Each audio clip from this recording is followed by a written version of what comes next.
the University of Professional Studies here in Accra.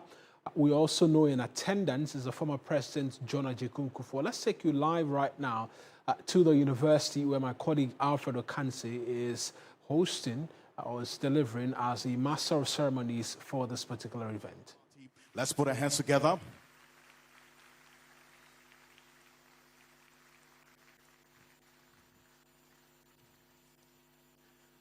Let's all kindly remain standing.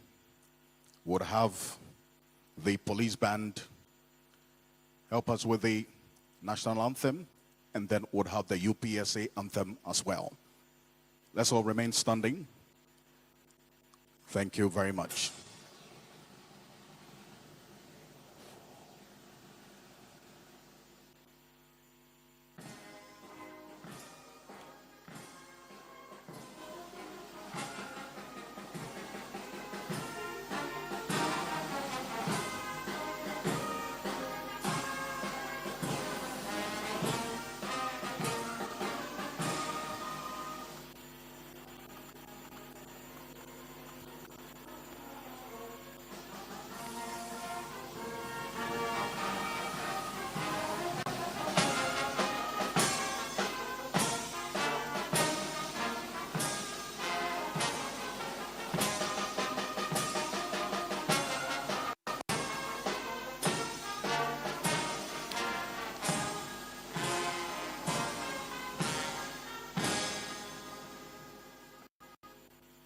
Thank you.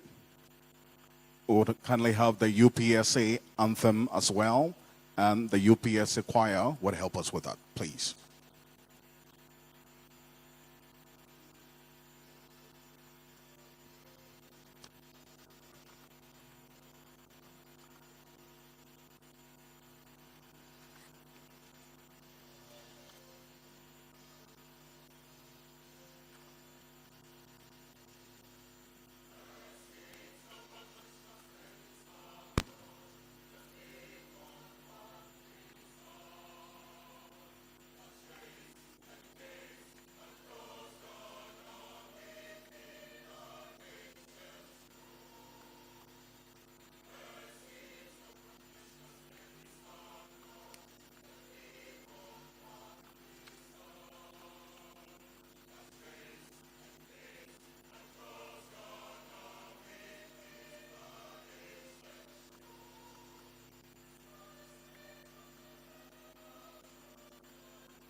Scholarship with professionalism, the first among equals.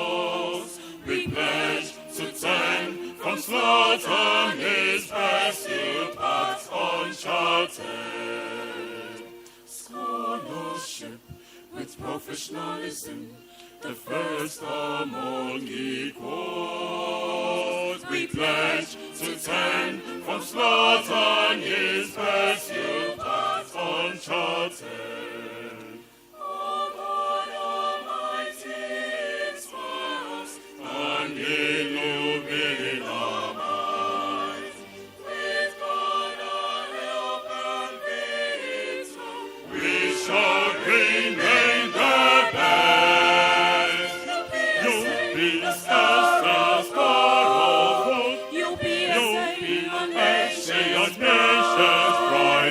trains, educates, and grows God within our nation strong. That trains, educates, and grows God within our nation strong. You'll be a saint, the star.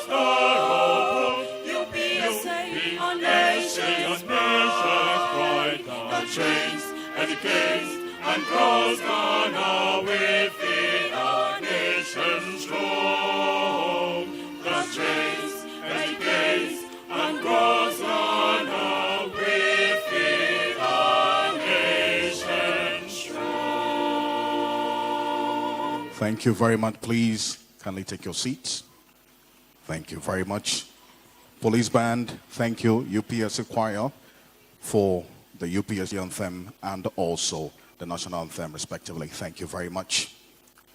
Your Excellencies, Vice Chancellor, distinguished ladies and gentlemen, thank you once again for making the time to join us here for the 7th edition of our leadership series.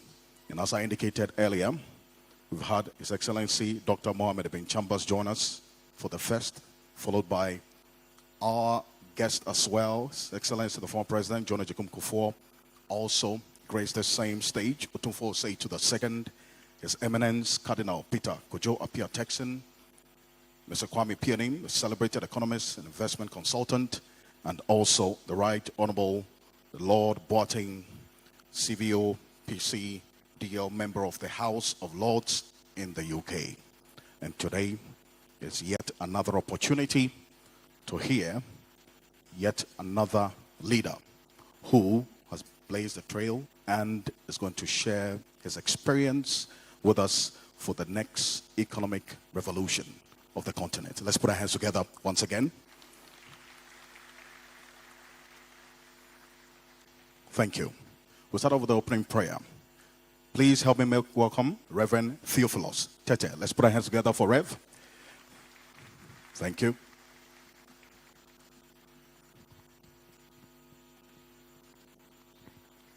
Shall we please bow down our heads for a word of prayer? Our Heavenly Father, we thank you this evening. We give you praise for the gift of life. We thank you for bringing us all together this wonderful evening for the annual lecture of UPSC. We ask in the name of Jesus that your Spirit will lead us. When all is said and done, Lord, we'll be grateful and we'll give you praise. We thank you and we commit our keynote speaker, His Excellency, into your mighty hands, Lord, that you speak through him. That as we all leave, we will go with knowledge, we will go with wisdom, we will carry something that will change and impart our lives. We thank you in the name of God the Father, Son, and the Holy Spirit. Amen. Amen. Thank you very much, Reverend Theophilus Tete. Let's put our hands together for Rev once again. Thank you. Distinguished ladies and gentlemen, this evening, we have gathered under the umbrella of UPSA. And this invitation comes at the instance of none other than the Vice Chancellor of this noble institution.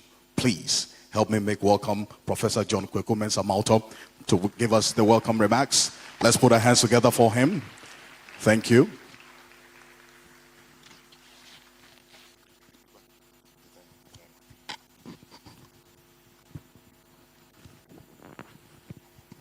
Thank you. Your Excellency, Jacob Zuma, the former President of the Republic of South Africa, and our distinguished speaker for this year's leadership lecture. Your Excellency, John Ajay Kufuor, the former President of the Republic of Ghana. Honorable Haruna Idrisu, the Minister of Education and a special guest of honor.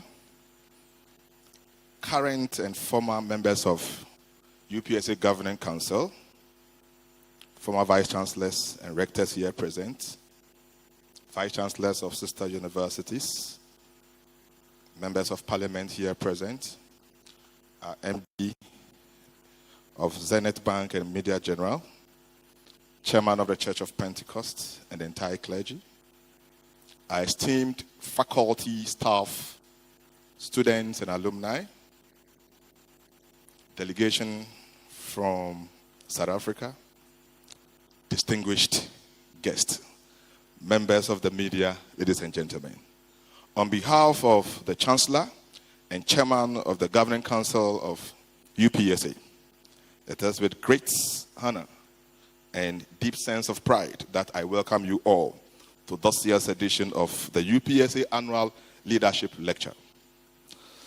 Indeed, this prestigious platform has over the years become a space for interrogating ideas, sharing experiences, and providing thought leadership on pressing issues shaping our world and our continent, Africa.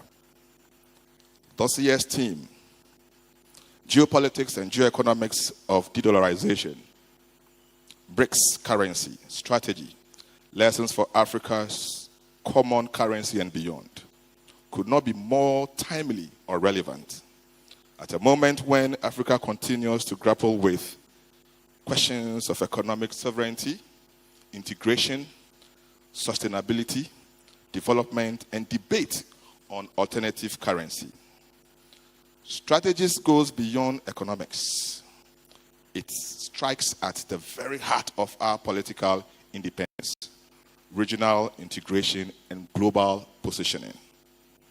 We are truly privileged to have as our distinguished speaker, His Excellency Jacob Zuma, a leader who not only played a pivotal role in the advancement of South Africa's democracy, but who also contributed significantly to Africa's voice within global platforms such as BRICS.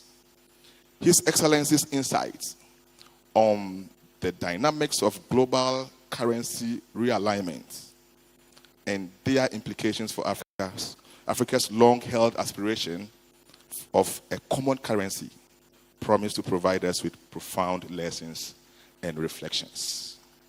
Equally, we are honored to have with us our special guest of honor, my minister, Honorable Haruna Idrisu, the Minister of Education. I thought you'd clap for him for coming in. His presence affirms the vital link between leadership, education, and shaping of future policy frameworks that will define Africa's place in a rapidly changing world.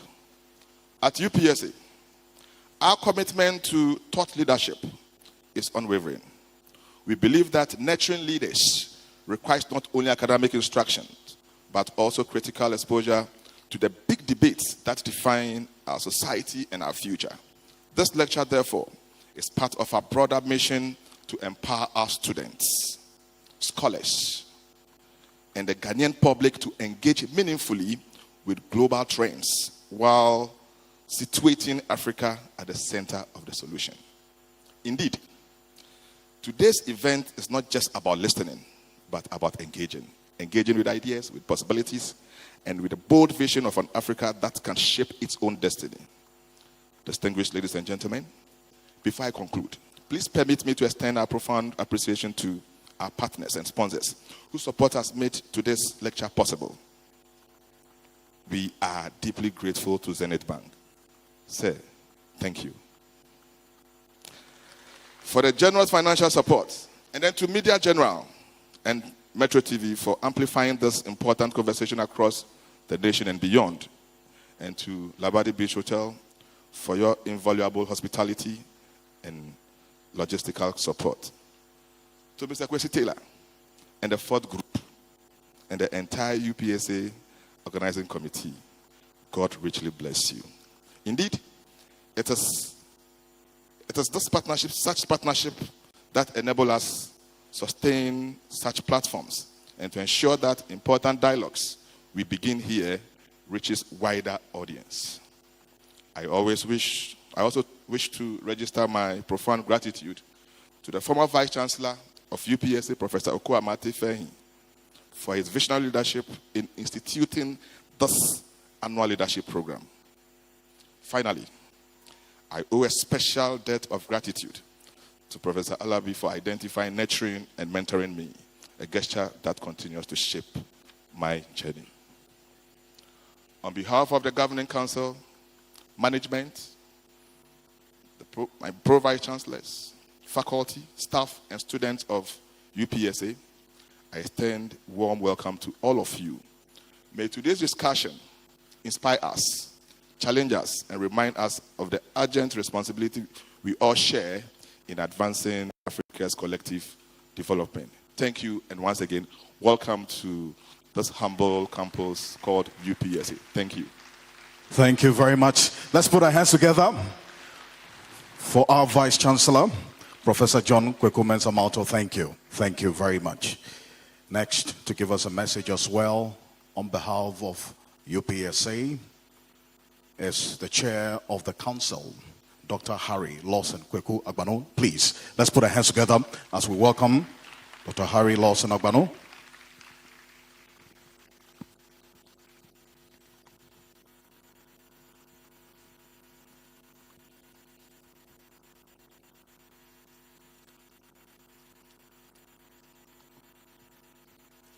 Thank you very much, Alfred.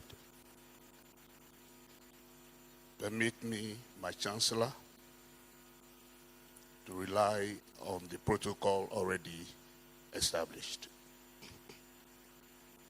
It is my pleasure, on behalf of Council, to welcome you to the 2025 annual lecture of UPSA. This lecture series, which started in 2017, has hosted towering figures such as President John Agyekum Kufuor, Otumfuo Osei-Tutu II, and Cardinal Peter Turkson. Each year, we use this platform to tackle leadership challenges and which cut across politics, business, and society. UPSA's journey tells a story of leadership in action. Founded in 1965 by an illustrious son of the land, Nana Opoku Ampoma, as an Institute of Professional Studies, it has become a state institution in 1978. Today, UPSA is a fully fledged university offering over 60 academic programs, from PhDs in management, finance and accounting, marketing, law, and information systems, to specialized MBAs, MPhils, and innovative degrees like BSc Data Science and Analytics, and MSc Pension Management. We are producing graduates who can compete anywhere in the world. Chancellor, we are, however, not complacent. We shall continue to push ourselves to the very last limit. We meet today in a turbulent global context with COVID-19's aftershocks, ongoing wars, climate threats, and economic uncertainties.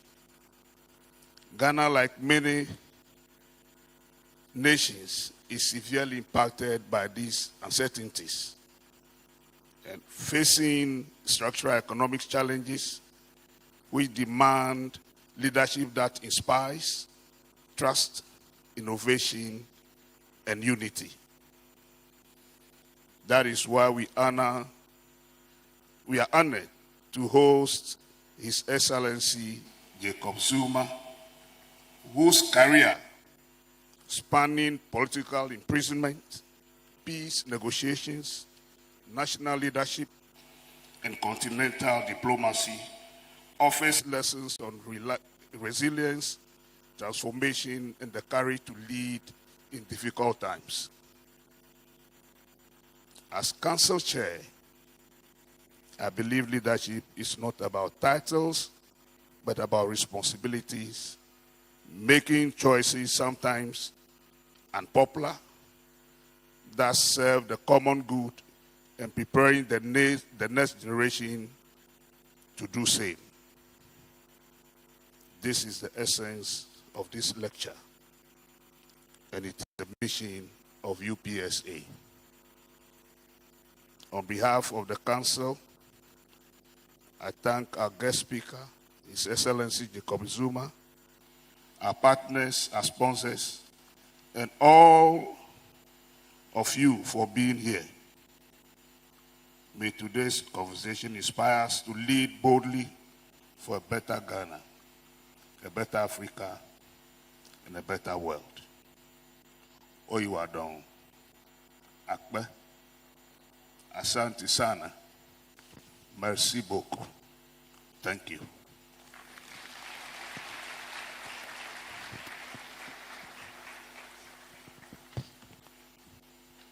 Thank you very much. Please, let's put our hands together for our chair. Thank you very much. Distinguished ladies and gentlemen, all protocol duly observed. We also do have in here, after the chair of the council, I'd also like to acknowledge the presence of Dr. Kofi Kodia Sapong, the chancellor, as well as the members of the council and faculty of UPSA. Let's put our hands together. Thank you, thank you, thank you, thank you very much. Next is our Minister of Education. He's going to give us some brief remarks. He's here with his deputy. But let's put our hands together as we welcome the Honorable Haruna Idrisu, the Tamale South Member of Parliament, the Education Minister. Thank you very much, Mr. MC. Excellency John Ajekum Kufuor, Second President of the Fourth Republic of Ghana, who represents the true tenet and an epitome of a statesman for our country.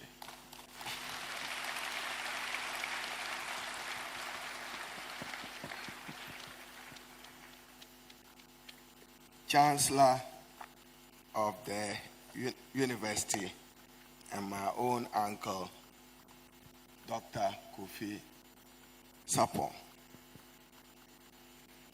Harry Lawson Agbanu, Council Chair, Deputy Minister, and my colleague, Elvis Afri Ankara, Vice Chancellor John Mensah Mauto, members of Parliament, if they are here, I've seen Reverend, let me acknowledge you. And Isholuzi, JZ. President Jacob Zuma, former President of the Republic of South Africa, and our keynote speaker.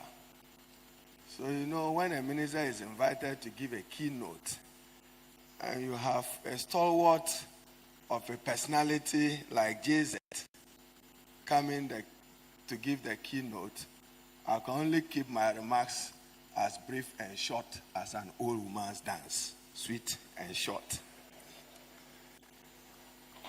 It's my honor and privilege to join you at the 2025 Annual Leadership Lecture.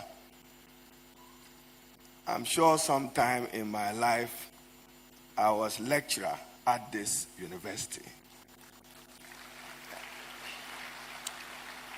I used to teach commercial law and contract law here. And I should particularly pay tribute to Kandapa, a former Minister for National Security, who during the era of President J.E.A. Mills was one of the strong advocates that government should recognize and elevate the UPSA. I want to recognize him.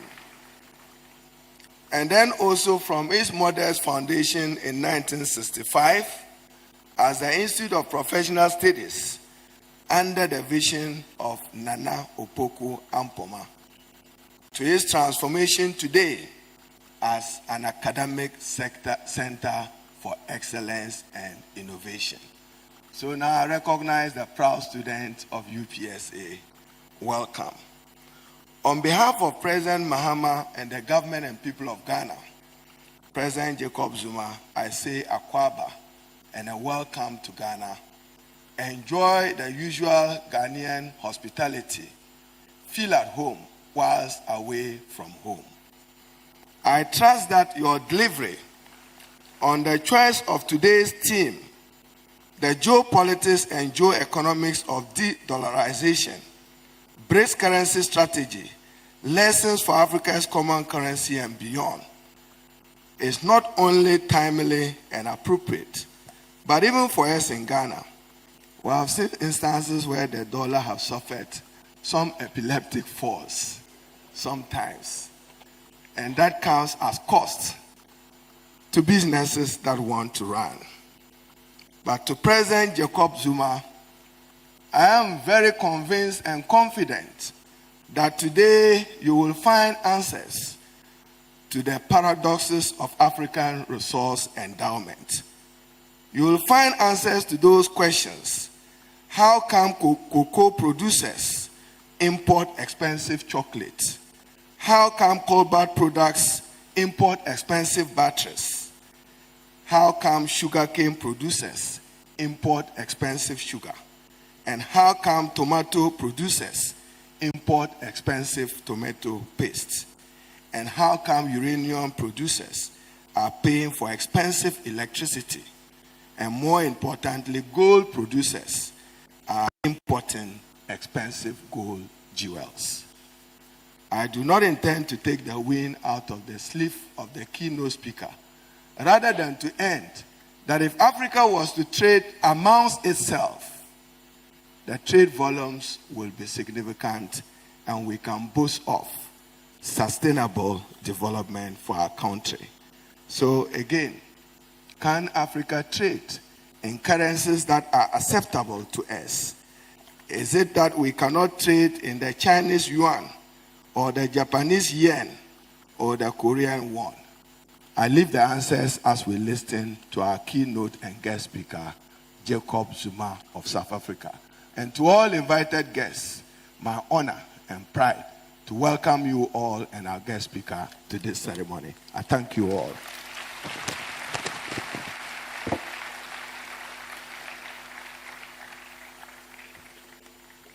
Thank you. Thank you very much.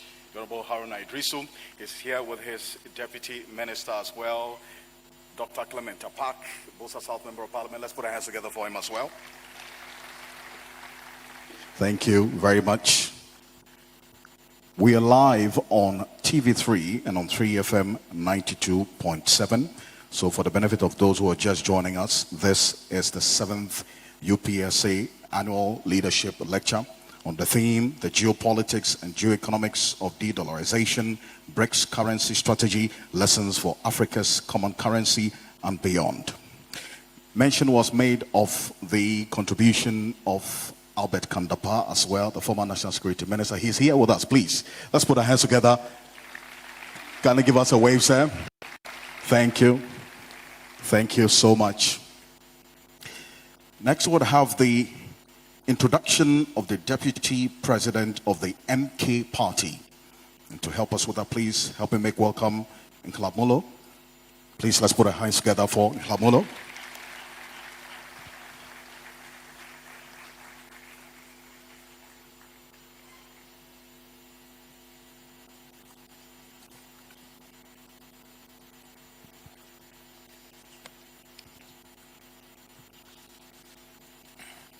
Thank you, Program Director. Good evening to His Excellency Joe Kofua. His Excellency, my President, President Jacob Gedefegisa Zuma, Ministers, Chancellors, distinguished academics, students, and fellow Africans. My name is Nsamolo Ndlela. I am the national spokesperson for the third largest political party in South Africa. We are the official opposition. The name of our party is Mkhonto Wesizwe. And if I should repeat again, the official opposition. I am also a member of Parliament, which is the official opposition.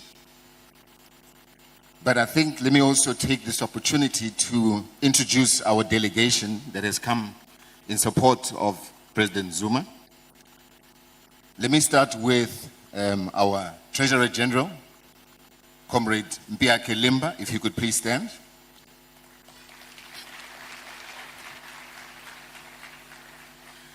I'll then introduce Honorable Duduzile Zuma Sambudla, President Zuma's daughter. Honorable Duduzile is also a member of Parliament, but she's also the chairperson of the Pan-African Parliament.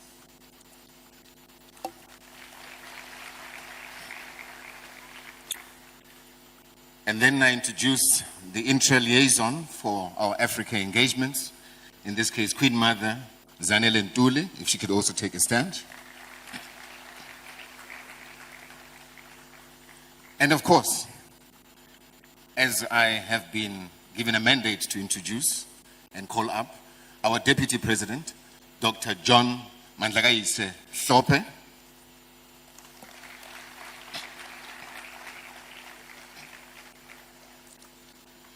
As I call upon the Deputy President of Umkhonto weSizwe Party, let me just give you some highlights of who we're speaking about. Dr. Hlophe is a graduate, a PhD graduate from the University of Cambridge. By the way, peer-reviewed. He has been a professor for 9 years in South Africa, spanning from KZN, which is KwaZulu-Natal. He has also been a High Court judge for 29 years.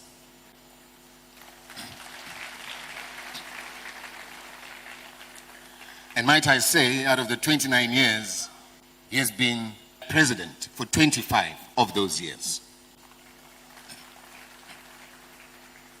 So, before I call upon him, I would say that alone should tell you that if you think education is expensive, try ignorance. Let me call upon to speak to yourselves and to read the President's statement, Dr. John Hlophe, and upon him concluding reading the President Zuma's statement and speech, he will then introduce President Zuma to come and address yourselves in the question and answer. Dr. Hlophe, Deputy President of Umkhonto weSizwe, please come through and address our members.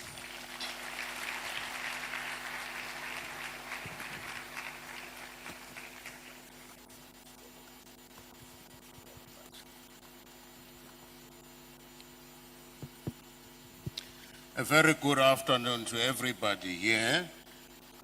May I take this opportunity, first of all, to thank the program director. Thank you so much for giving us this opportunity to deliver this lecture. May I also thank President Zuma for allowing me to do this on his behalf. Finally, may I thank Sompisi for your very kind introduction about me. You are very kind, I appreciate that. Our stay in Ghana is coming to an end tomorrow. I must say, Ghana, the Ghanaians are very warm. The first time I came across Ghanaians was when I studied in the UK. I found Ghanaians to be very warm, hospitable people, and highly educated, I must say. Highly educated. We appreciate that. Now that you are used to my voice, let me do the job that I'm called upon to do. I can promise you I will stick to what I've been asked to do, neither more nor less. There is a reason for that. I would like the President to give me yet another opportunity next time. Thank you. Program Director, Your Excellencies, esteemed colleagues, distinguished academics, students, and fellow Africans. I bring you warm revolutionary greetings from South Africa and I thank the University of Professional Studies, Accra, for inviting me to deliver this important lecture under a theme that touches on nothing less than the destiny of Africa. We gather in Ghana, the home of Dr. Nkwane Nkrumah, who taught us the following, I quote, "The independence of Ghana is meaningless unless it is linked with the total liberation of Africa," close quotes. We stand here many decades later, and I say to you, political liberation was achieved, yes, but economic liberation remains unfinished business. We are free in flag and anthem, but our currencies are hostage. Our economies are shaped not by dreams of our ancestors, but by the dictates of Washington, London, and Brussels. And the subject of today, de-dollarization, is the key to changing that tragic reality. Political independence without economic independence is slavery in disguise. Africa's transition from slavery to colonialism marked one of the most devastating shifts in the continent's history. After centuries of transatlantic stage trade, in which millions of Africans were uprooted, dehumanized, and sold as commodities, the 19th century ushered in a new form of domination and colonialism. European powers, in their scramble for Africa, violently stripped the kings, the queens, the chiefs, and other traditional leaders of their authority, undermining indigenous systems of governance that had long maintained social harmony and cultural identity.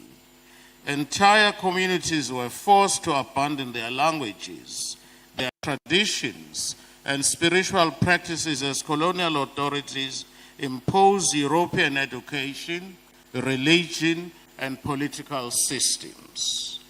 This assault on African dignity not only eroded pride in heritage, but it also disrupted the continuity of cultural transmission between generations, leaving a legacy of alienation and fractured identities. Yesterday, the 18th of August, we had the honor of being invited by His Royal Majesty, King Takiteko Tsuru II, at his traditional council. In his address, he had this to say, I quote, "Our dignity cannot be in the absence of our minerals. They go hand in hand. If you want our minerals, then you'll have to respect our dignity," close quote. Colonialism was also marked by the wholesale plunder of Africa's natural resources. Minerals such as gold, diamonds, copper, and later oil were extracted in vast quantities, enriching European powers while leaving African populations impoverished and dispossessed. The wealth of the continent was exported to build foreign empires, while Africans endured forced labor, land dispossession, and discriminatory policies that entrenched inequality. The consequences of this exploitation remain visible even today. Many African nations continue to struggle with economic dependence, underdevelopment, and political instability, as the structures of colonial exploitation laid the foundations for modern-day corruption, unequal trade, and external control over the African resources. The violent disempowerment of traditional rulers and the cultural location of colonial rule left deep scars that still influence African societies, shaping the struggles for sovereignty, cultural revival, and economic justice in the present era. BRICS, a rebellion against financial colonialism. To understand de-dollarization, we must revisit the story of BRICS. For decades after independence, African states turned to IMF and the World Bank for loans, hoping for development support. Instead, as Africans, we received debt traps and humiliation. The infamous structural adjustment programs of the 1980s and the 1990s forced us to privatize public services, devalue our currencies, cut health care and education budgets, and dismantle our local industries. What was the result of all of this? Africa became poorer. Factories closed, farmers abandoned their land, youth unemployment soared, national debt ballooned, and our economies were locked into exporting raw materials cheaply while importing finished goods at exorbitant prices. This was no accident at all. It was economic engineering, a deliberate design to keep Africa dependent and very weak.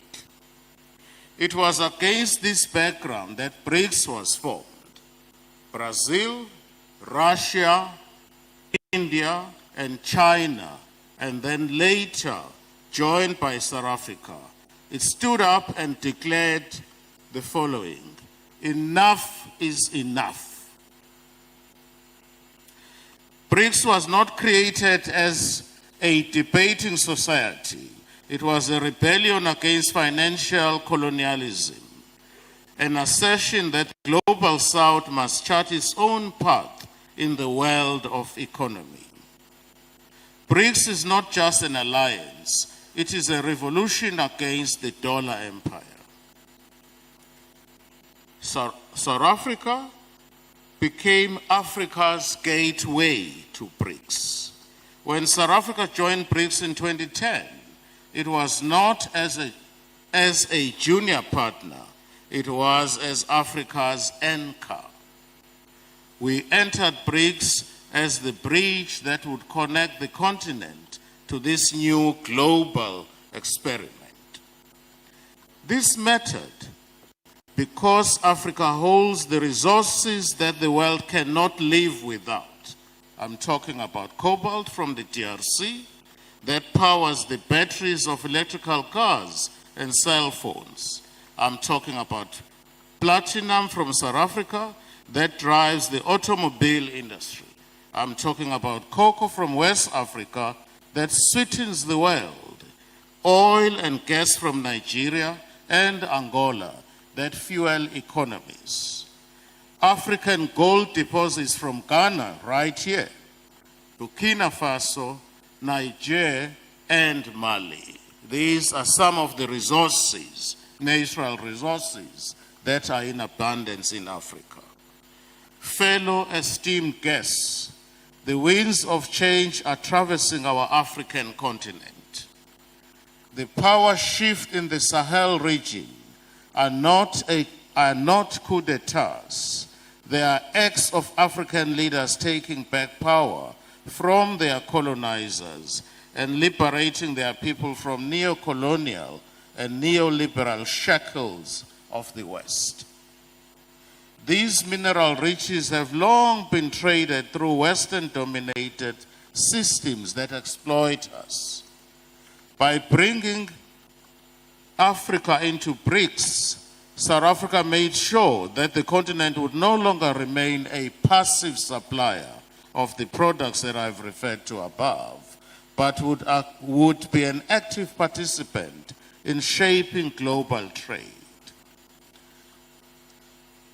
Our examples show that IMF and the World Bank debts could be overcome. South Africa paid off its loans, not by begging, but by forging partnerships that respected sovereignty. And this all happened under the leadership of President Zuma.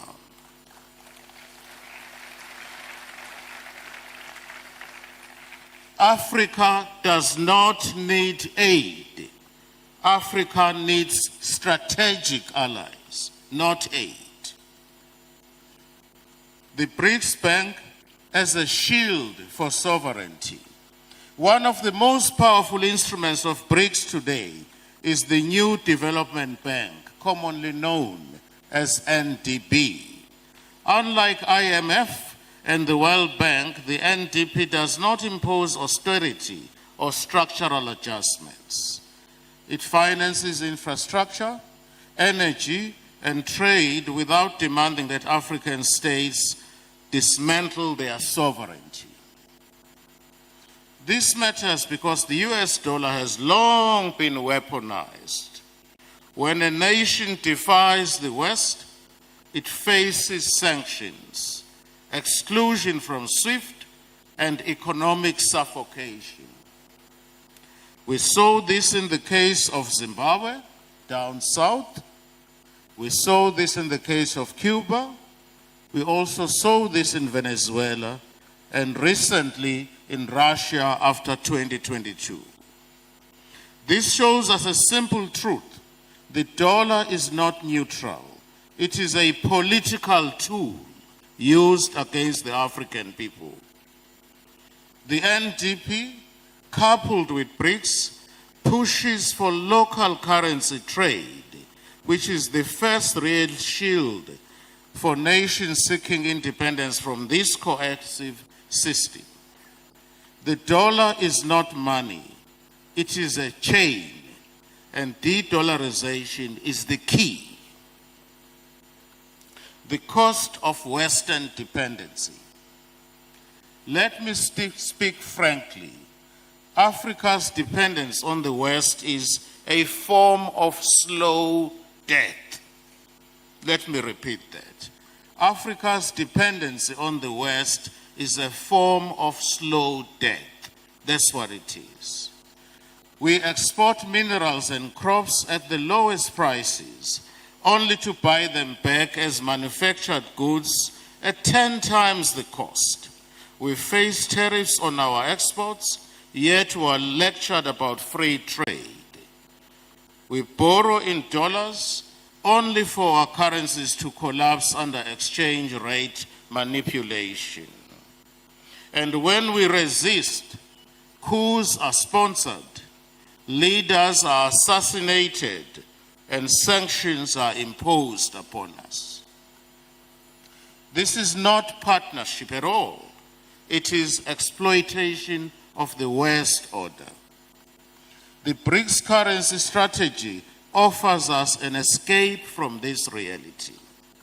By setting trade in our own currencies, we can bypass the tyranny of the dollar. We can trade African oil for African grain, African gold for African technology, without involving the currencies of those who colonize us. Africa does not owe the West anything. Africa is owed everything by the West.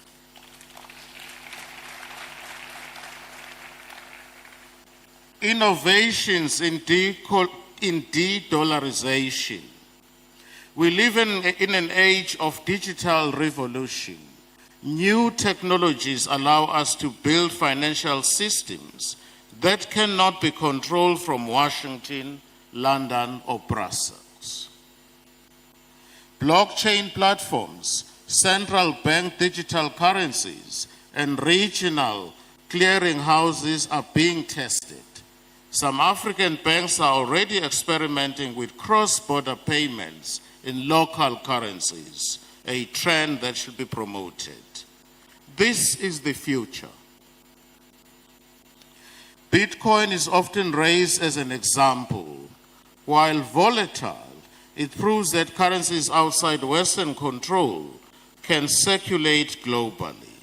But we must not merely be spectators. Africa must design its own platforms. SWIFT is a colonial chokehold. Our own systems must be the arteries of Africa's future. If they can sanction our banks, we must build our own banks. If they can switch off SWIFT, we must switch on Africa. Some lessons for Africa's common currencies. What lessons can Africa learn from BRICS? The first is intra-African trade. The African continental free trade area is meaningless if 80% of our trade is settled in foreign currencies. A common African currency would reduce costs, expand markets, and build true African economic independence. Gaddafi's legacy. Muammar Gaddafi dreamed of a gold-backed African dinar. He was assassinated not for oppressing his people, but because he threatened dollar supremacy. His blood is on the hands of those who fear African freedom. His dream must therefore be resuscitated one day. Sovereignty is another lesson. A common currency is not just economic, it is political. It would make Africa a negotiating bloc of 1.4 billion people, not just 54 vulnerable states begging for trade crumbs. The Sahel Alliance, Mali, Burkina Faso, and Niger are showing Africa that sovereignty is not a slogan. It is possible. Their rejection of neocolonialism is proof that Africans are willing to sacrifice everything for their freedom. Thank you. One Africa, one currency, one destiny. One Africa, one currency, one destiny. Let me repeat. One Africa, one currency, one destiny. That's the way to go, fellow Africans. Let me move on to bilateral relations and commendation to Ghana. Since the establishment of a formal diplomatic ties, South Africa and Ghana have signed over 24 bilateral agreements and memoranda of understanding covering critical areas such as trade, investment protection, double taxation, defense, transport, agriculture, ICT, arts and culture, and most recently, a visa waiver agreement for ordinary passport holders. These are some of the issues that are covered by the bilateral agreements between the two countries. In 2019, this cooperation was further elevated to the Binational Commission, commonly known as the BNC, at the presidential level, thereby ensuring structured follow-up and accountability. The significance of these agreements lies not merely in their signing, but in their effective implementation as they open pathways for deeper economic integration, technological exchange, cultural cooperation, and people-to-people connectivity. The Umkhonto weSizwe Party recognizes that Africa's liberation is incomplete without strong intra-African solidarity and will therefore continue to agitate for a robust and action-oriented diplomatic relations between South Africa and Ghana, ensuring that these instruments serve the real needs of our people, advance Pan-African unity, and resist external manipulation of our continental partnerships. I must pause here to commend Ghana for its bold step in backing Morocco's autonomy plan over the separatist agenda in the Western Sahara. Some may disagree, but I say Africa must not be divided for the convenience of the outsiders. The era of balkanizing Africa to serve foreign agendas is over. By prioritizing stability and integration, Ghana has once again placed itself at the forefront of Pan-African leadership. The Morocco Atlantic Initiative, launched in November 2013, aims to connect the landlocked Sahel to the Atlantic Ocean through infrastructure development and regional integration. This initiative, spearheaded by Morocco, involves investments in ports, roads, and railways to facilitate trade and economic growth for countries like Mali, Burkina Faso, Niger, and Chad. The initiative also seeks to foster cooperation in energy, security, and other areas. The initiative aims to transform the economies of Sahel countries by providing them with access to Atlantic and fostering regional integration. This regional integration must be the economic, trade, and currency bridge into BRICS, therefore northern and southern trade routes. That's what is needed. The days of Africa dancing to the drums are over. We shall beat our own drum now. Thank you. Umkhonto weSizwe Party, the future of South Africa. Umkhonto weSizwe Party's manifesto, which we refer to as the People's Mandate, outlines 8 pillars which serve as the foundation for our vision as a political party and policy proposals. Allow me to quickly go through them. The first is reclaiming our dignity. This pillar focuses on restoring the self-respect and pride of South African and the African people throughout the continent. The second pillar is reclaiming land and mineral resources. This pillar addresses the issue of land ownership and control over natural resources, advocating for policies that redistribute land and its resources. The third pillar relates to reclaiming people's power. The pillar emphasizes empowering citizens and giving them a greater say in the decision-making processes. The fourth pillar, reclaiming the economy. The pillar aims to address economic inequality and promote inclusive growth. The fifth pillar, building human capital and technological capabilities. This focuses on investing in education because we believe that there is no self-respecting country which does not invest in education.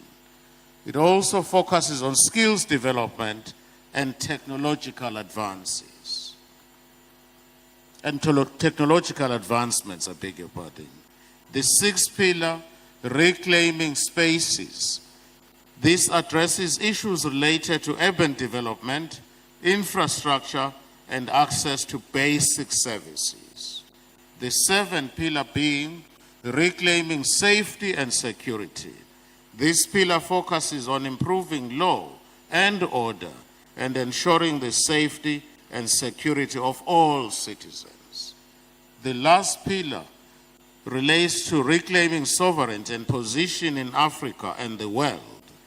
This emphasizes South Africa's role and influence in the African continent and on the global stage. Together, these pillars embody the uncompromising vision of Mkhonto weSizwe Party as the only true hope for the last stage of the total liberation of the South African people. A liberation not just from apartheid's political chains, but from economic captivity, poverty, unemployment, near-colonial domination that continue to strangle our nation. Unlike the compromised so-called government of national unity, the MK Party represents the genuine continuation of the liberation struggle, carrying forward the spirit of our forebears to deliver full liberation, freedom, dignity, and prosperity to every South African citizen. The road ahead, this is now the call to Africa's youth and intellectuals. Comrades and friends, de-dollarization is not simply an economic debate. It is the new liberation struggle. It is the continuation of the battles fought by Nkwane Nkrumah, Lumumba, Nyerere, Sankara, and Gaddafi, to name but a few. But let us be clear. Presidents and governments alone will not complete this mission. It will be the women, youth, the students and scholars, the innovators of Africa, and the poorest and the downtrodden people of our continent who must carry this revolution forward. UPSA and every African university must become a workshop for sovereignty. Economists must design African financial models. Engineers must build African judicial platforms. Lawyers must craft African institutions of justice. Leaders must cultivate African unity. The West built its powers by chaining Africa. The new generation of Africans must build our own, must build our power, by breaking those chains. We must move from the classroom to the policy room, from the laboratory to the marketplace, from the lecture hall to the halls of power. Africa must produce not just employees for foreign corporations. Africa must produce inventors, great thinkers, and builders of the African systems. We are not beggars at the world's table. We are builders of a new table.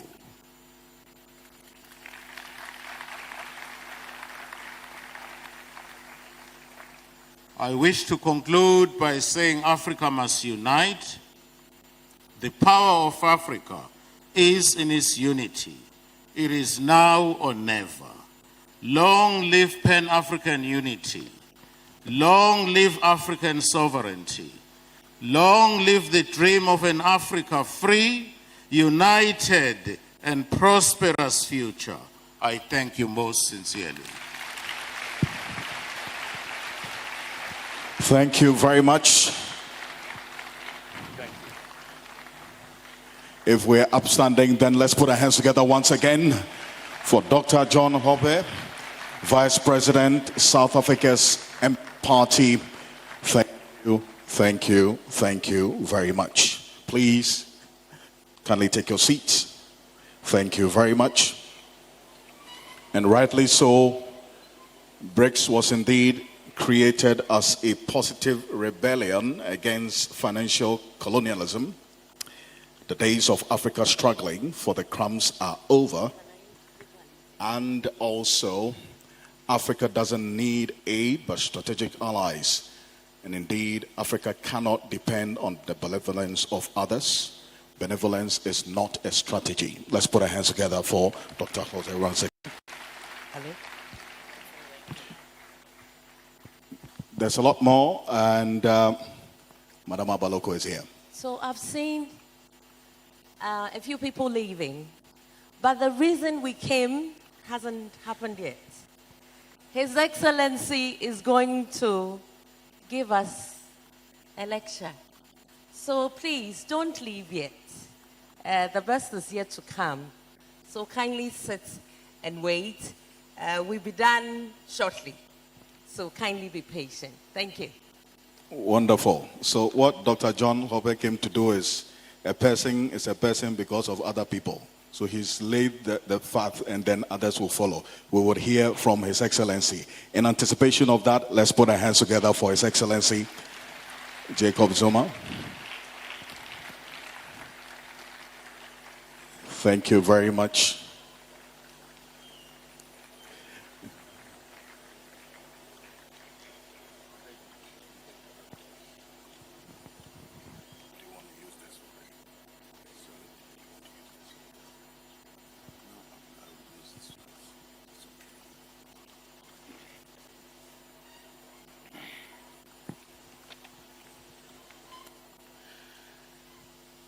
Thank you very much, Director of the Program.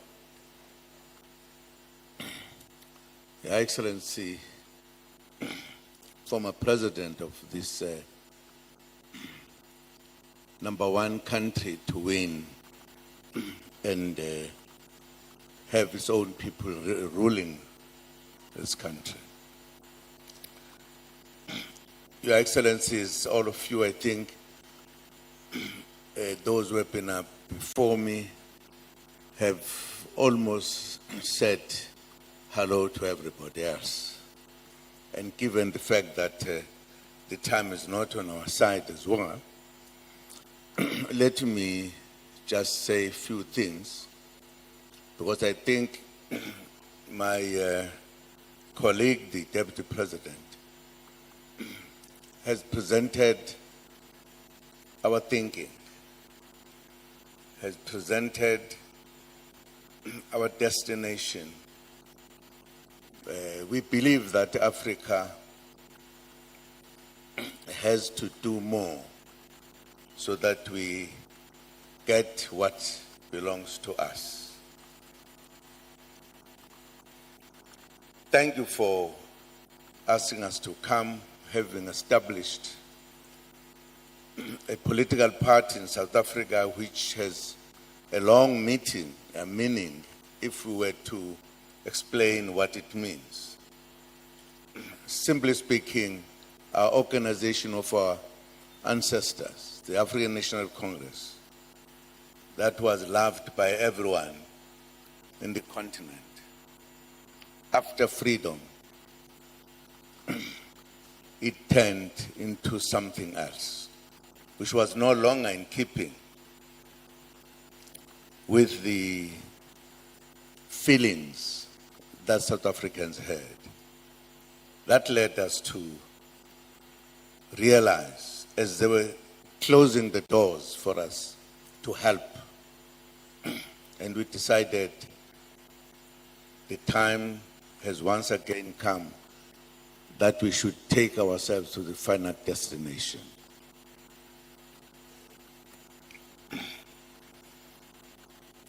And therefore, we'll try not to take too much of your time, but talk about South Africa briefly, in Africa, and then say a few things as well about BRICS, which has been given here. And I believe that if you believe in Africa, to the Africans, to be ready to be free, you will indeed, at a given time, do what people would not expect. Perhaps it goes with how we all come across the lives in our country, in our continent in particular.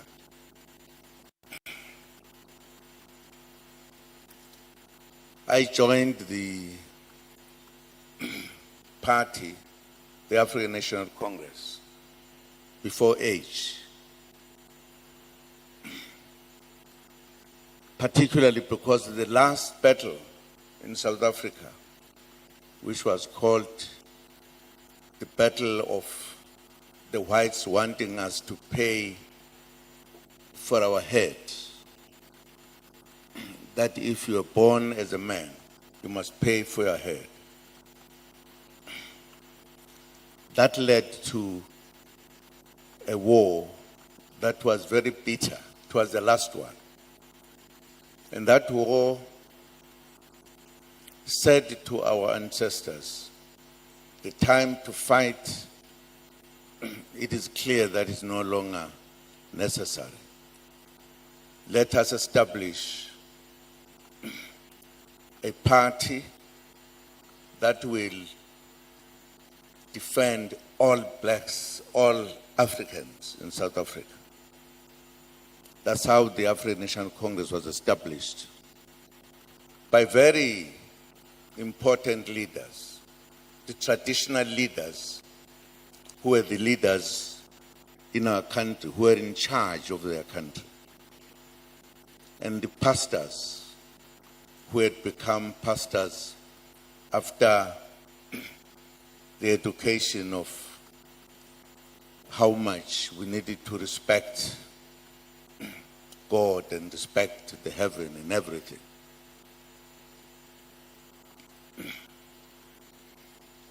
These people then said to all who were below them, who were, in other words, ready to fight, who had been fighting as well.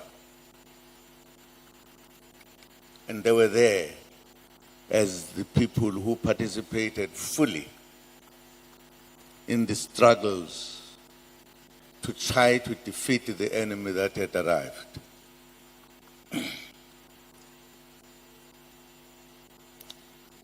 We finally were defeated, as these were having more dangerous weapons than us. But that battle I'm talking about made us in South Africa to take a decision that we should no longer fight, but let us have a party that is going to campaign for freedom, because we're no longer free. It took a long time, and it was supported by everyone, including our colleagues, brothers and sisters throughout the continent.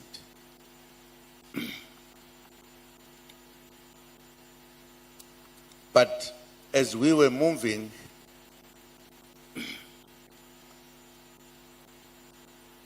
and doing everything we could to say we need to be free, we are human beings, we are not animals.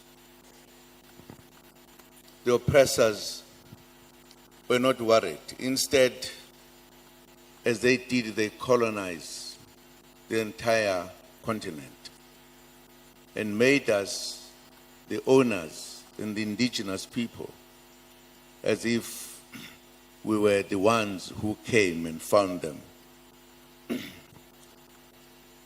ruling our country. They forcefully colonized us, and we had nothing to do except to say, let us discuss, let us be free. And they were not worried about that. They took everything, as my colleague was saying here. They took the land, everything, and pushed us from our areas to areas they thought were not important. We were very much close to what you could call slaves, because they did everything, made our traditional leaders just toys that are around, nothing else. They had no right to defend their own people by law, the Roman Dutch law. We had nothing. Our laws were put aside. We're angry. Many wars, many people died. There was the last World War, which finally, when they were making peace globally, which excluded us, just them, they said, we should not longer make the people that we found in their areas miserable. We believe, as they said, we should have everybody being equal, what they call the equal rights. Everybody must be free.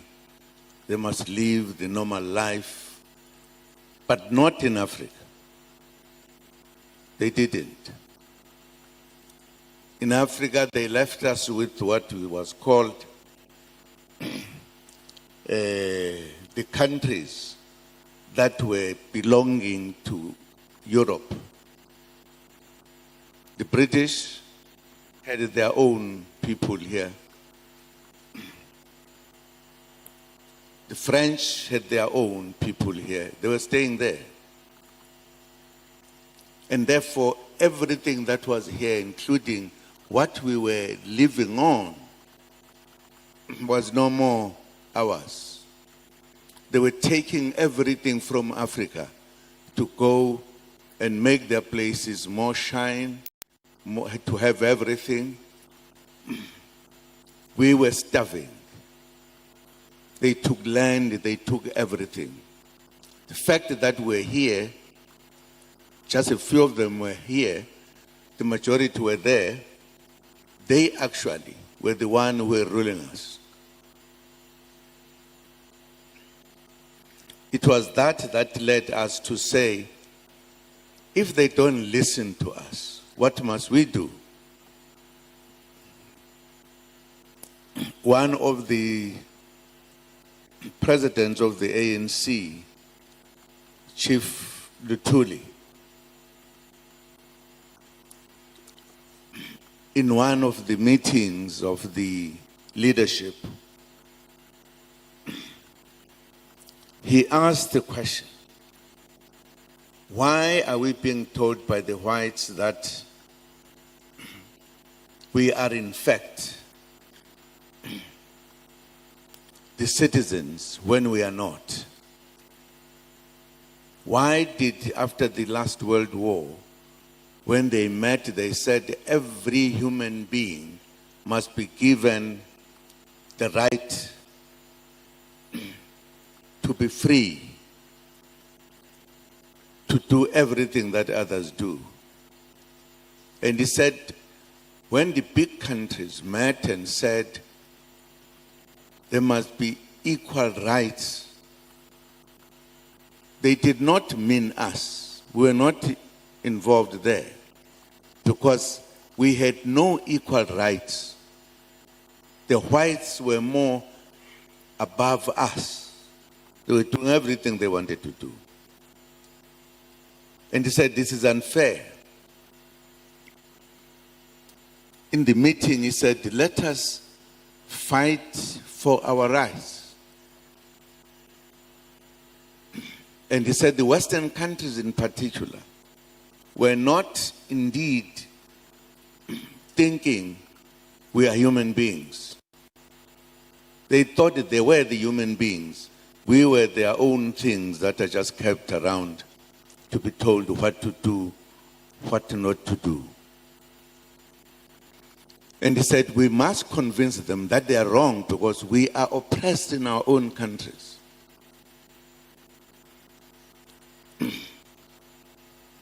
The discussion said, well, Comrade President, you cannot go there and talk to the whites about it because we are a president. You needed to fight here. And said, you must go or we must take your deputy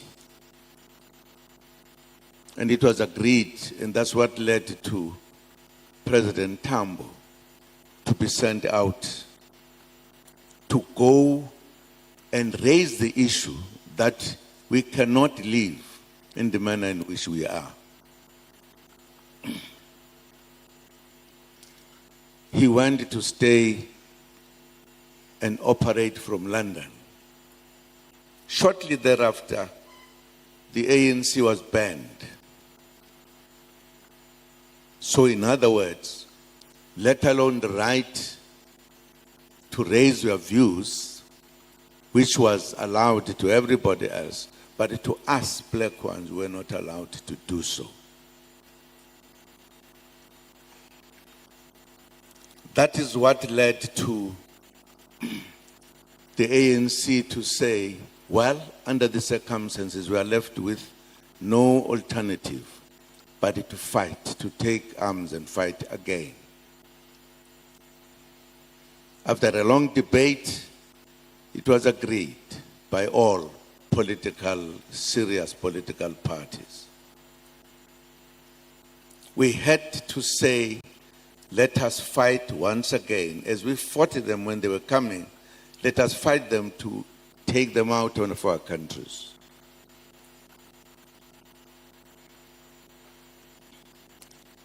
Then,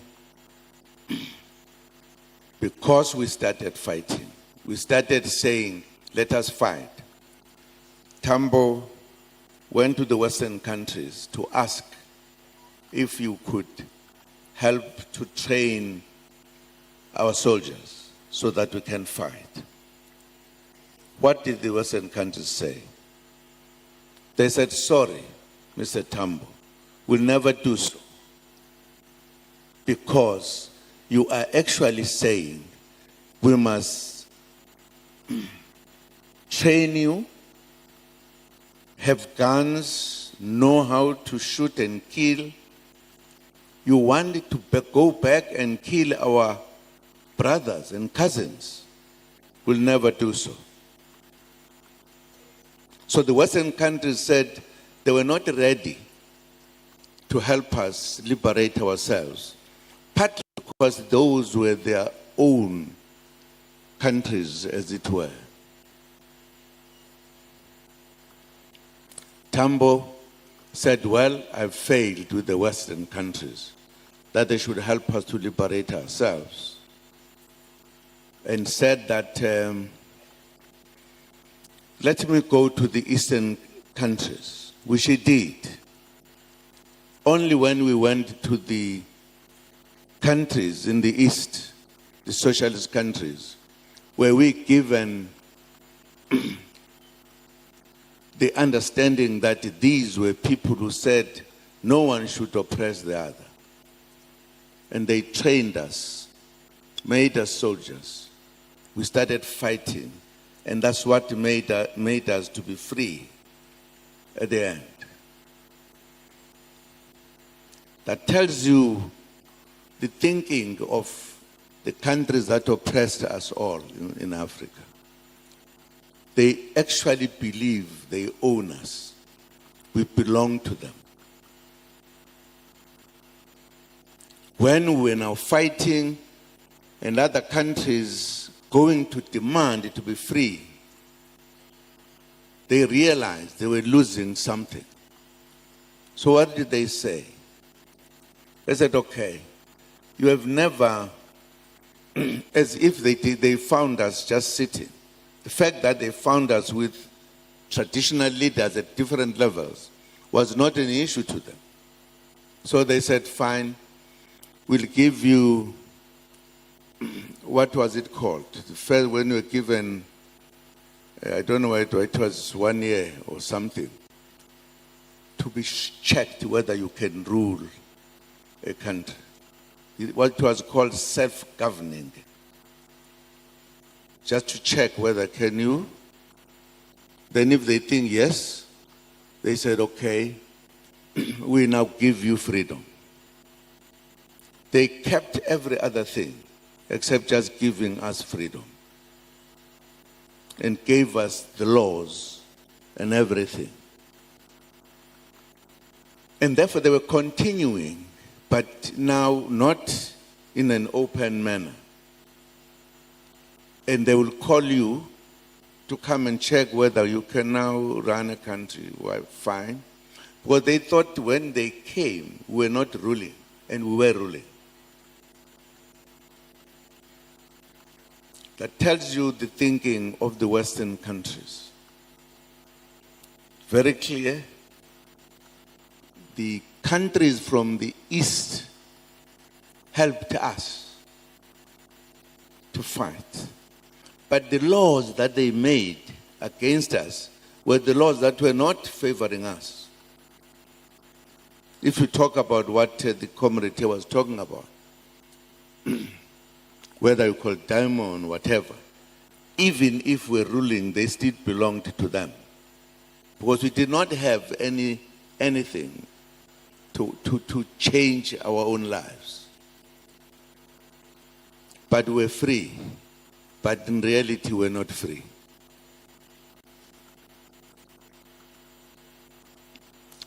Once they did so, once they realized that our leaders, and in particular, our leader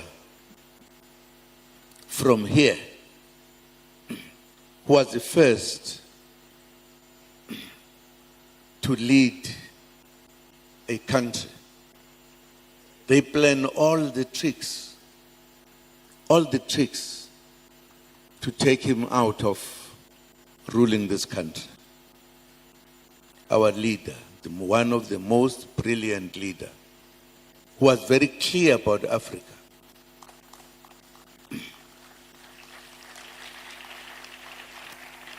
Who said, Ghana would not be free if Africa was not free. Precisely because of his honesty and knowing what needs to be done. They conducted a coup d'etat against him when he was out of the country. And that was the end of this leader that we all looked up to. They also murdered a leader who had been given freedom precisely because he told them they were not honest. He was killed. That tells you that our freedom was not necessarily a freedom for all of us. It was a freedom for the whites. That's a problem you have. And therefore, as we became free, it was just a story. It was not a reality. Because we were not. And they then organized people among ourselves, because the issue of coup d'etats became the game in the continent, because they did not want us. Those who were clear what they want, they will kill them, they will do everything, they will ask those who are here by them to do everything on them. So Africa, instead of becoming free and doing everything, instead it was very difficult. I have always believed that our freedom was not yet there, only now that it is beginning to be. And I think it has been said here that our brothers here, particularly from a particular country in Europe, they decided to say we are now freeing ourselves. But because we were also not understanding, people called it a coup d'etat when it was not. It was not like the oppressors who have made us to be something else. These were comrades who said we cannot be ruled by other people in the manner in which they were. They decided to take over their rights, and they are correct.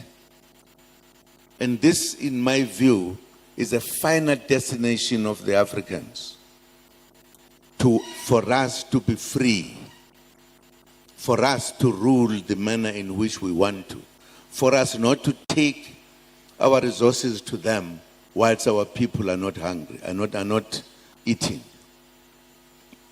So Africa has faced a difficulty. Africa in particular. I don't think there is a continent that has suffered as we did. They live because they take our resources. They do everything.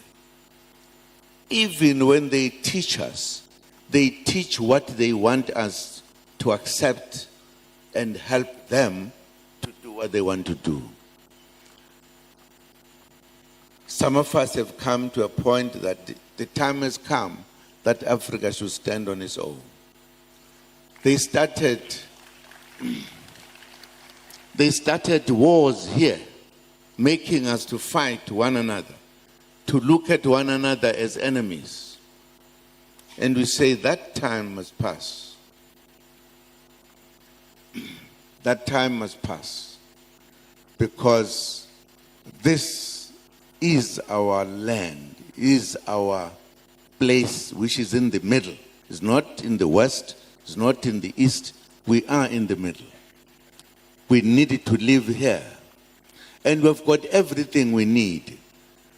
But they take everything that belongs to us. What you talk about as rights are actually not rights. If we are free, why are we under the laws of the Dutch? We are not Dutch. We are not. Why we are ruled by those laws? It is because they still look at us as inferior people. But we are what we are. And I think it is our time to be what we are supposed to be. We should utilize our own resources to us. If they don't have them, let us sell them to them.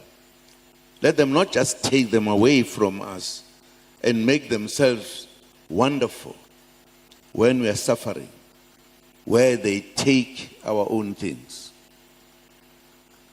It is this that made me in particular to disagree with those I've been with. And I was very honest. And I told them, you are selling out.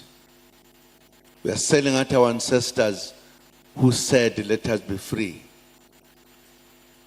The problem is that our enemies know how to buy people and make them feel they are wonderful when they are actually killing the nation. We are very clear that our time has come in the continent. We need to be the one who must lead the others. They must buy from us rather than us buying from them. It is our own. And we still have a lot of it. Let us stop them before they take it all. And I think we need to be together on that and know what we are talking about. On the point that we only got people who were ready to help us, they were found in the East. Says a lot with the West, because up to this day, they don't want to be with us. They want to be sucking everything from us. And I think the time has come that we should be together. For an example, when we were saying this freedom is not free, they became more stronger in messing up. And precisely because they came from different parts, they then made us to look like we are different people We are not Africans. And yet we are Africans. They cause wars, which they continue today to make us fight their wars, as if we are not one and the same. We are the same.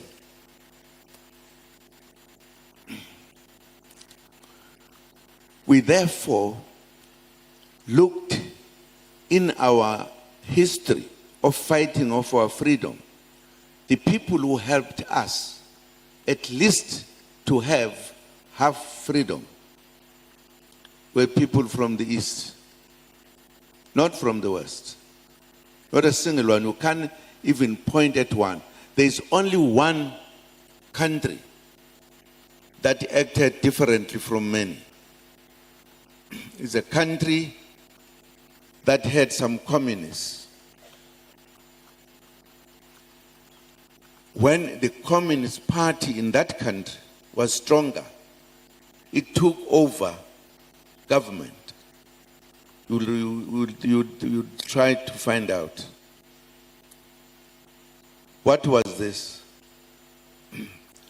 They said, we are communists. We cannot have us having people who are in Africa and say that those countries belong to us.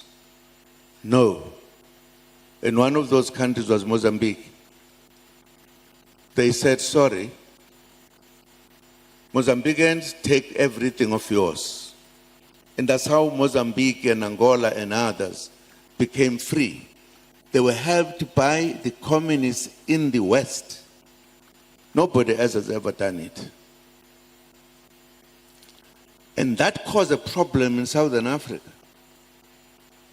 Because they thought Southern Africa, because it has what is called the Cape Point, which makes you to arrive any part of the world.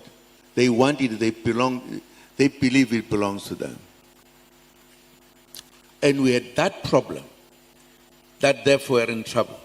In South Africa, when we were free, we had 4 provinces. They decided in the negotiation that we should have 9 provinces. Unknown to us that they wanted Cape Town to be their own as a country. Remove blacks there so that when, and tried to smuggle a point in the constitution that if a province says, fine, we want to be on their own, on our own. If it votes and the vote is bigger, that province will go away. Because they wanted to keep the Cape for crossing with their, what you call, goods. They always try to be clever. And unfortunately, I think we are as clever as they've been.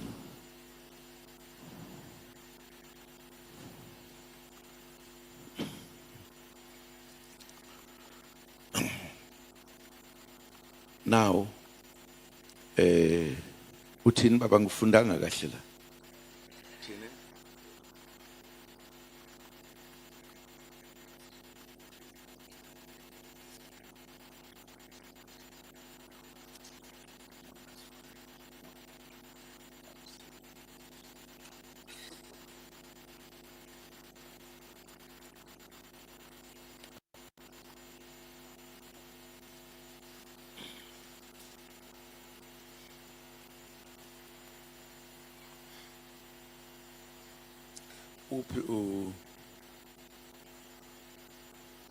Where the president? Oh, ucashe la. They should show something. I think it is important to make the points, with all respect, my brother, that insofar as the issue of us as Africans in the West is the most difficult issue. For an example, when we realize that the Western countries are not honest in every respect, it was clear that the countries that were honest were in the West. And there is a history about it. And therefore, realizing that they are sucking us, and they're doing everything. You can't go to them and talk to them and have a good agreement with them. They want always to be ahead of us, taking everything. And there came a time when there were a few countries who were working together, and it was called the countries that think alike. I'm sure some will remember South Africa, and India, and the one on the, there are about 3 countries that were working together. That led to other countries realizing that we can actually work together with others. And then the 4 countries who saw that happening, which was Russia, China, India, is it Brazil? Fine. This made some of us realize that this coming together of these countries was so important, so that you can find a way to pull out of the countries that will never give you anything, the Western countries. That it was important that we therefore join, and we became the 5. These countries were thinking alike. Having seen how we have been treated, some of us were looking what was the way to get out of this problem. We saw an opportunity that Africa will, in the final analysis, have the support from the Eastern countries, as they did for our operations, to be free. That's the reason why, shortly after the ANC joined, we were, in fact, when there used to be countries that meet, what was this, a big, what was it, Big 10, Big 5, before whatever.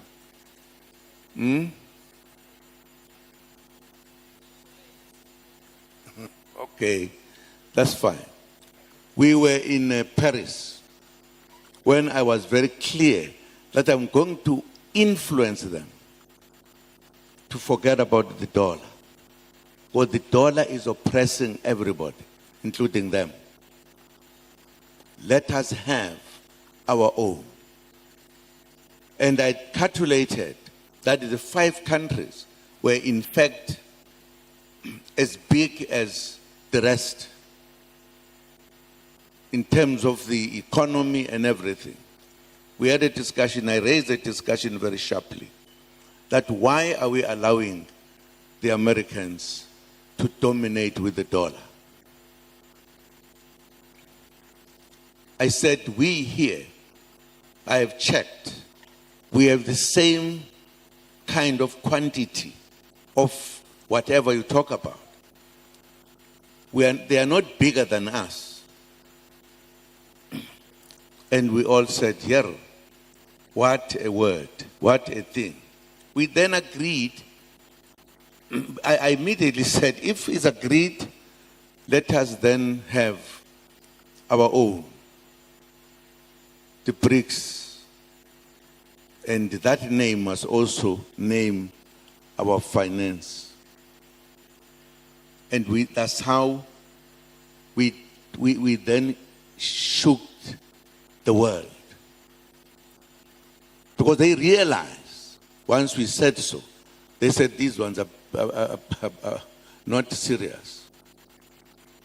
We also went further, and it was done by us first, the Africans, that when we were holding that meeting in Africa, we invited many heads of states to come and participate in our discussion, because we are now establishing our own, and we're going to be able to bring development in Africa. Now, once we did that, the next was in Latin America. They also collected their neighbors. It became a thing that whenever we have our meeting, what will happen is that all the countries nearby, we're taking them to our sides. They got angry, the Western countries, started to say, let us deal with these guys, because they are used to do so. They then started with one by one. They started with the comrade in Latin America. They created things that he has done that he had never done. He was actually arrested, serious things, and was put into prison. Only later to realize there was nothing. They were just dealing with him. In India, they removed the old party and brought in the new fellow whom they would be controlling. In China, they used their propaganda to say China was useless, had no money or whatever, but they were lying. In South Africa, some fellow called Jacob Zuma was taken away before finishing his what you call. They were now killing this group of 5. They then made the biggest mistake to say they are going to attack Russia. And they did. And that turned around and helped us in terms of the money that I was talking about. Because once Russia said, my oil is not going away, whoever wants to take it, he will use the rubles, not the dollar. That turns people around. And it ended up with many countries, particularly in the Middle East, where there is oil, who said, whoop, we are going with Russia. So what they did, they were doing, it has actually hit back on them. And I said, this is the way we Africans in particular, we've got to take note of. That our time has come, that we can stand on our feet. Up to now, many countries are actually, the number has been growing of BRICS. It's no longer 5. It's been growing because they could see that this is the future. And it is the future from the East that will help us, not from the West. The West will always put us down. And I'm making this point because the issue of BRICS is a critical issue in changing the globe. BRICS, since then, even in the United Nations, became very powerful. They could not do anything about it. And indeed, not just there, even with other countries. And I can tell you, Russia in particular, because it's not a smaller country, it's a serious country. And it has been around for a long time. So, BRICS, in my view, is a party that we need to look at. We have, with the Western countries, been around for centuries. There's nothing that has ever been better. Even if you could love them in whatever, but they will never help you. They will teach you their English. That's all. But they would not go further than that. In any way, we need to stand on our own. It is my belief that that time has come. We have every possibility now to be ourselves, to be together, to use our resources for ourselves, sell it to those who buy it. It is us and nobody else.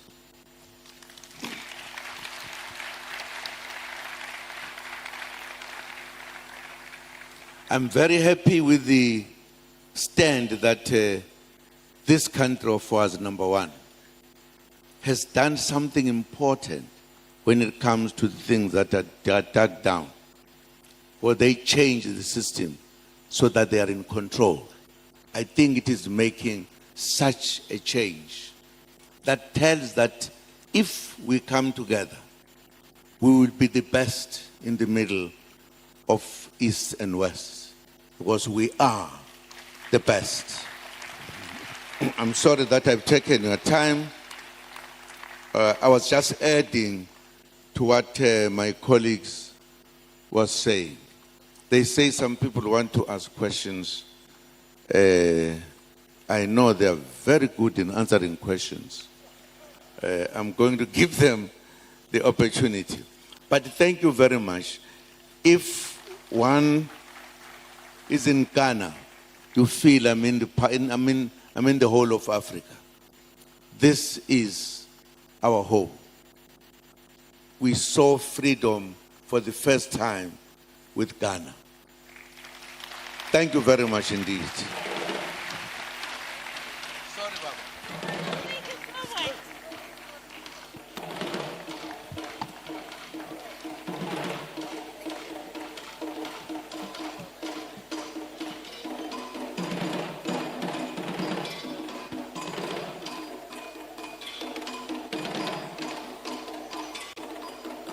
Kindly take your seat, please.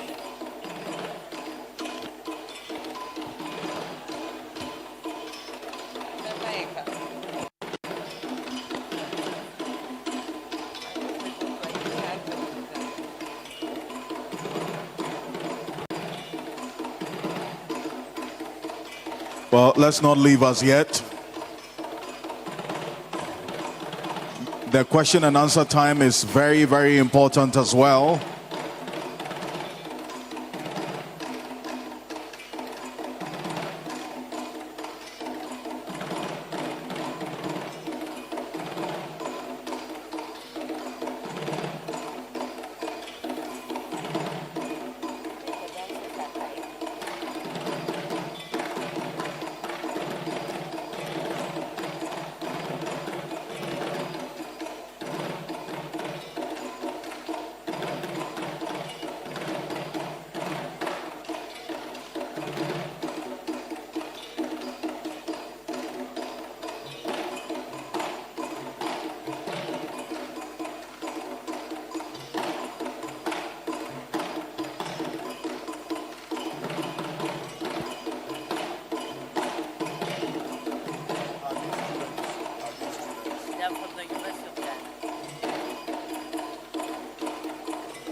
Let's put our hands together for them. Wonderful. This cultural troupe is from the University of Ghana. This one, we borrowed them small for this one. Let's put our hands together for them once again. Thank you. Thank you so much. Thank you. And we're live on TV3 and on 3FM 92.7. His Excellency Jacob Zuma, thank you very much. And has successfully delivered the geopolitics and geoeconomics of de-dollarization, BRICS, currency strategy, lessons for Africa's common currency and beyond. And this is the UPSA Annual Leadership Lecture 2025. For us at the UPSA, this is not just a lecture we put together every year. It's one that we take very seriously, and that's why you have the student body also heavily represented here. They are going to be examined on this one. So as you are leaving, -5. Yes, but put your hands together for yourselves, students. Thank you. Thank you for also coming. Right. We have a few acknowledgements. It's a good time to acknowledge our sponsors, our partners, we call them actually. They believed in this dream. They believed in this platform where we avail thought leaders who would give us nuggets of wisdom to shape our transformation as a continent, as Africa and Ghana. So thank you, Your Excellency, for the insights you gave us. First on the list, Zenith Bank. We love you. Thank you, thank you, thank you so much. And I believe that if you don't bank with Zenith yet, please, from here, we'll ask you because they are a passionate bank and they believe in sharing, in things that transform a group of people. So thank you, Zenith Bank. And the MD and his team are here. Please give us a wave. Thank you. Anyone in red tie and any red dress? No. Yeah, well represented. Indeed. Thank you. And then for Labadi Beach Hotel, they've given guest speaker a keenly reception. And for that, we say thank you. Thank you so very much. Media General, I don't know what to say. I think they've amplified the platform. That's the word, amplify. Yes. Yeah. Yes. And I do not know anyone who didn't care about this. Indeed. And the numbers here speak for themselves. So let's do it for the group CEO General. and the management are here as well. Yeah. Wonderful. This is Thank a partnership we want to keep. A marriage we want to consolidate. Oh, yeah. And so, thank you so much. The chief executive herself is here. Madam And we say Pichu thank you so very much. Thank you. And Ignite Media, they supported us also by giving us the space to do the publicity and the promotion for this lecture. The lovely things you see around here, Build It Sisters. I think we keep upping our game, and I know and I promise that next year will be better and better. So thank you, Build It Sisters, for believing and coming on board. I would like to acknowledge the scholars who came from Nigeria to grace the occasion. We see you. Thank you for coming. For the 60th Anniversary Planning Committee, I think you've done a fantastic job.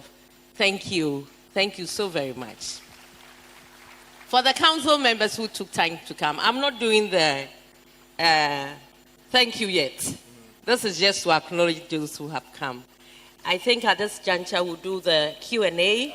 So anybody who has questions, anybody who has contributions, I think this is the time. Just show by hand and we'll bring the mic and then you can ask the question or your contribution.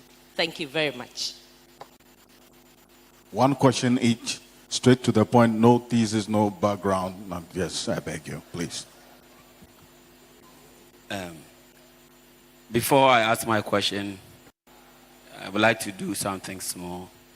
Watinga tinga, watinga banga sogumfa. Sapa sapelula sapelugi jebosa. Onyana zimbo boy goyinyenana ba. Okay, thank you. To move on, A good one. we've listened to brilliance, so much wisdom, but it always sounds so refreshing to hear our leaders speak.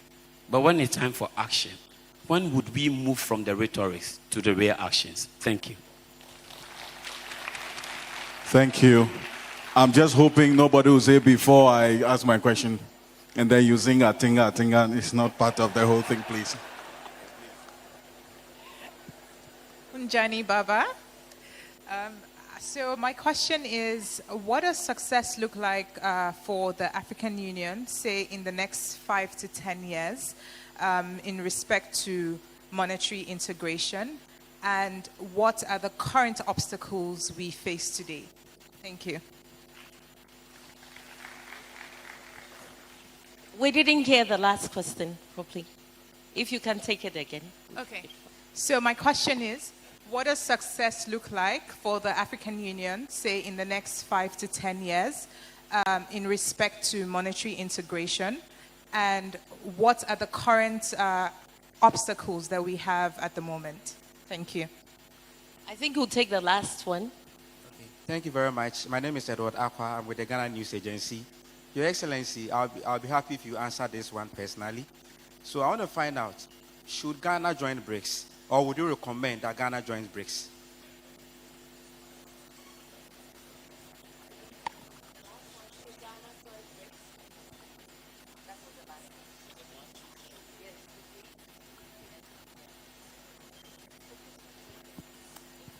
Hello, thank you.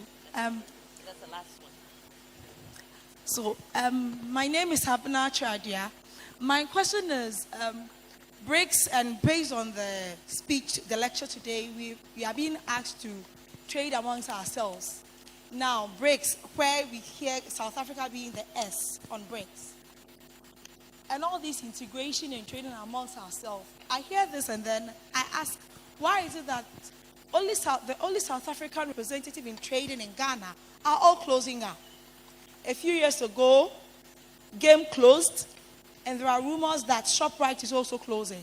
With this coming from the leaders in South Africa, political leaders, how are you integrating these thoughts with your trade or your business leaders such that this integration is not only political, but actually on the ground?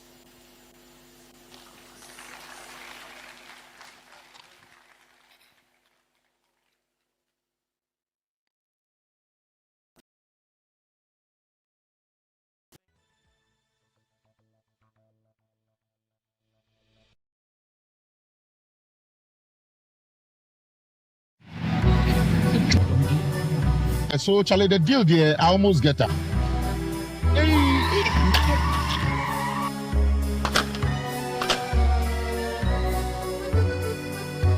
Wow. Syntax pipe, as tough as it can get. You get so sorry with your back, sorry. Oh, what you was that thing? What the cat never won. Hey! Na ampai. Utina yanka fire and carbon. Hey, madam, pipe benny. Hey, Syntax pipe. Me tono, Omukacham send a one dem pa. Say a fee, say a foam. The other pipe we be a yannick gum. Syntax pipe. Why a leaky? Come, madam. From today, Syntax pipe in my pipe. No 2 ways. When you know, pipe ben abe yusu. SINTEX pipe. Syntax pipe.